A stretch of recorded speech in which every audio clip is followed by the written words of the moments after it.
Do you even know who I am? The old man's voice sliced through the cold morning air like a whip.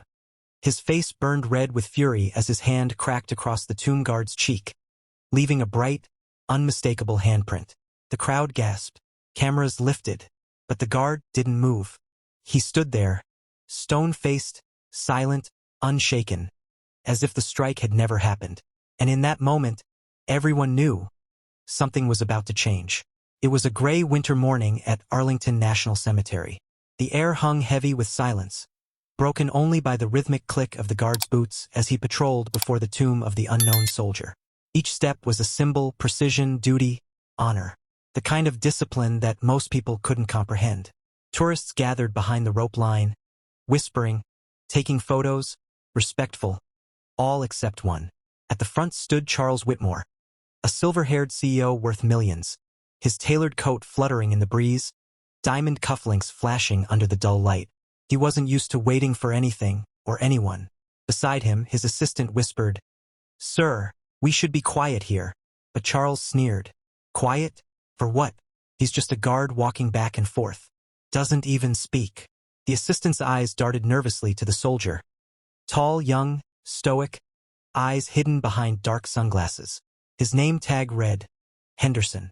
He was everything Charles wasn't. Humble, disciplined, silent strength wrapped in a blue uniform. Charles stepped forward, ignoring the barrier rope. "Hey!" he barked. "Do you know who I am?"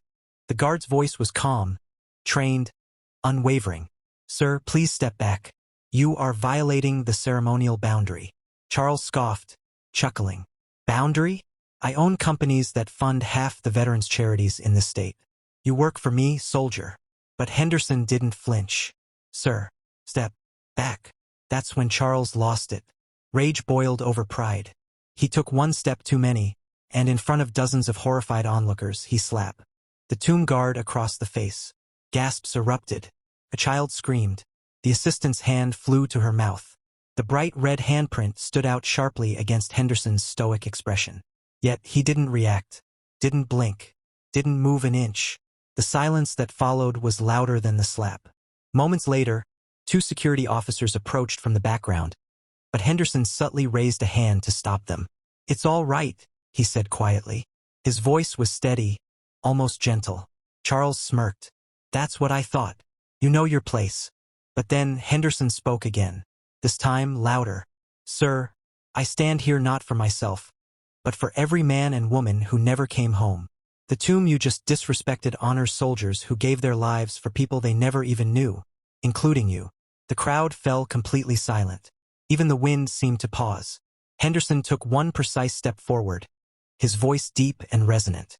"I served 3 tours overseas. I buried friends who wore this same uniform.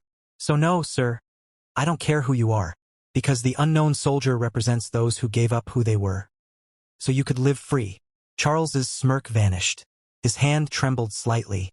The arrogance that once filled his chest now felt like ice in his veins. The assistant whispered, "Sir, we should go." But he didn't move. He just stared at the soldier, realization dawning in his eyes. Young boy from the crowd stepped forward. He wore a small jacket with a military patch sewn on. "My dad. He's one of them," he said softly. "He didn't come back."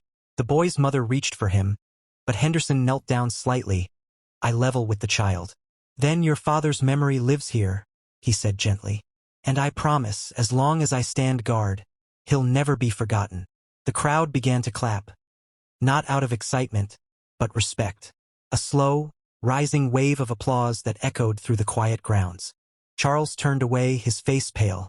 Tears welled in his eyes, though he tried to hide them. The slap that once symbolized his power now burned like guilt on his own skin.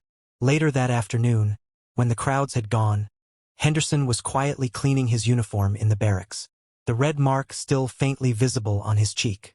There was a knock at the door. Charles stood there, hat in hand. Gone was the arrogance. Gone was the pride. He looked smaller somehow, just an old man carrying too many regrets. I wanted to apologize," he said quietly. "You reminded me of my son. He served too. I lost him 6 years ago. I thought money could fill that hole, but..." His voice cracked. Henderson nodded, offering a firm handshake. "Sir, Grief never leaves us, but respect keeps their memory alive.